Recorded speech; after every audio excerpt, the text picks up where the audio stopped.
Well, good morning, Elizabeth. It's just delightful to have you here back at the Institute to talk with us and to see you. So great to be here. And it's this morning it seems that we're going to be going down memory lane a little bit with some reminiscence about your history with the Institute and your relationships with many of our colleagues. So I wonder if you could tell us how you became involved with the Institute. Well, I was a lawyer at the time I applied for the fellowship. And at that time I was working on legal issues that had tremendous health implications. And I was interested in how to work health policy into my legal practice. I worked in the jails and prisons throughout the country, and my initial involvement dealt with physicians who were involved in abusive practices with kids who were using psychotropic drugs for management purposes. And I thought, I wrote a law review article, but I wanted to delve deeper in terms of the policy issues involving healthcare workers in institutions. That's when I started thinking about health policy. And then several years later, it was the Wild West in managed care, where there was no state laws or federal laws protecting patients in terms of managed care abuse or misinformation, whatever involved patients' rights and quality. Mm-hmm. And so I represented a lot of disabled children against managed care plans. And again, I so wanted more knowledge about policy other than law. I understood legal issues, but I thought it could be much more effective for my clients and for furthering the understanding to health care.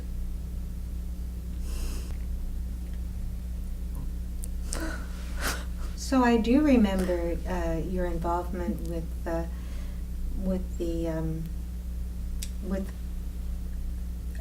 children against managed care plans. That was a very pivotal and critical time in terms of establishing precedents. Right. And I remember you were one of the first attorneys that ever crossed our doorstep. What I might mention now is that we're about to launch a new program with the Hastings School of Law.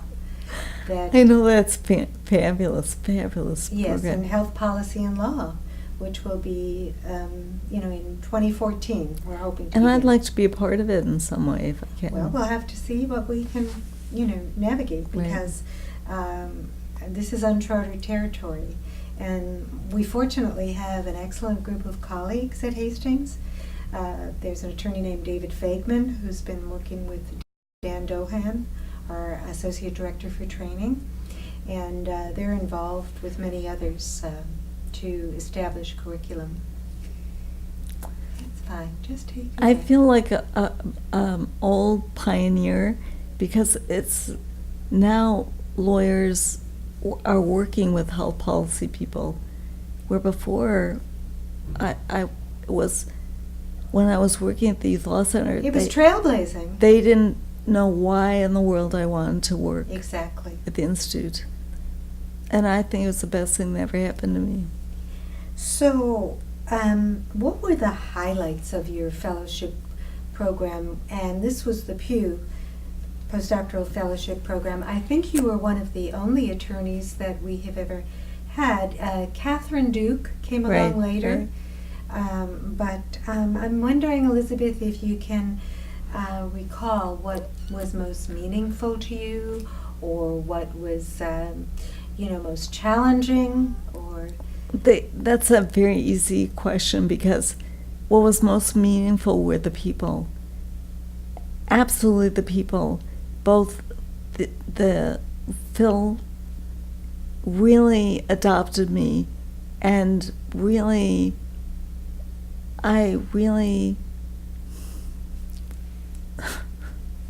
It's okay, Tracy. I'm sorry. I know you have a very strong connection to Phil, and Very strong. We still talk, and we share experiences, and he's now a lifetime friend, and he really opened doors for me, and still opens doors for me. So I think he was probably the most pivotal relationship I've had in terms of switching from law to medicine and policy. That and the Pew Fellows themselves. I'm so very close with Peter Arno. He came to my house and spent a week. We consult. When I have an economic issue, I call him. So we've really had a lifetime friendship and collegiality. So that's been incredibly important. Also, Neil Halfon at UCLA. I flew down with Neil and had a big meeting about health policy issues, what's happening in terms of California law and national law. Paul Newchek, Neil Halfon, and I went to the White House when we were working with Hillary Clinton in her maybe I can't do this. take your time, Elizabeth. So Yeah, boy, you're gonna earn your money in editing this. I'm so sorry. So you three met with Hillary Clinton in D.C.? No, we were supposed to meet with Hillary. That was the day Hillary's mother died. Oh dear. So we went and had a meeting, but not with Hillary. Unfortunately, I wish I could say we met all together, but we were in a small room on the West Wing, and we talked about national health insurance and her initiative that was a horrible failure. But we worked together on the issue of the standard of care. And that's, I think, what I brought to the table in my health policy fellowship days, was trying to tease out what does it mean to define the standard of care for national health insurance.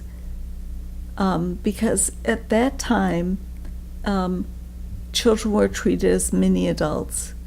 And my role and mission was to tease out why children were different, and to try to establish legally that children cannot be judged as adults, and to add some criteria for federal legislation. And I'm still active on issues involving the evolution of the standard of care and how it is defined and regulated. So these relationships that you developed at the Institute during your fellowship have extended decades later, it seems, and most of the Pew Fellows are friends of mine, lifetime friends. So I'm wondering what lessons or insights or passions you gained from your fellowship period that have continued to guide you. I feel that my home now is more the medical school than the law school, and now I'm less involved in litigation and more in terms of health policy or health issues. And that definitely came from the Pew Fellowship. The comfort now that I have walking into academic circles and asking for attention or demanding attention or answers to questions. And I would never have had that confidence to really feel as equal to anyone else in the academic medical environment. Yesterday, for example, I worked with neuroscientists on an issue that's very exciting, and I would never have been involved now in neuroscience, which I am, if it wasn't for Phil Lee and the Health Policy Institute. Several of the people we've interviewed have said that Phil Lee seemed to believe in them before they believed in themselves, and I think it sounds like he played a very pivotal role in your crossing over, and also then expanding your depth and your breadth. I mean, you've really you've extended your interest to a number of other areas, and it sounds like you really do feel that capacity and those abilities were cultivated during your fellowship. Absolutely, and Phil really nurtured me and believed me before I believed in myself. When I interviewed with him, he said, "Oh my God, we need someone who knows how to take on managed care." And the phrase is the Wild Wild West may have come from Phil, may have come from me, but I attribute it to Phil, because when I got involved at the Health Policy Institute, industry was making literally billions of dollars and denying health care indiscriminately to children with cancer. It was outrageous what was going on. And Phil gave me the courage to keep on fighting for consumers, for children, for everyone. So I just cannot express the gratitude and absolute love for Phil.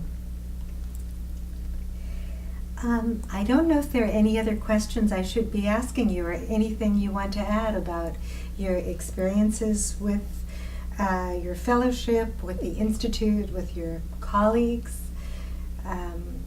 Please feel free to comment.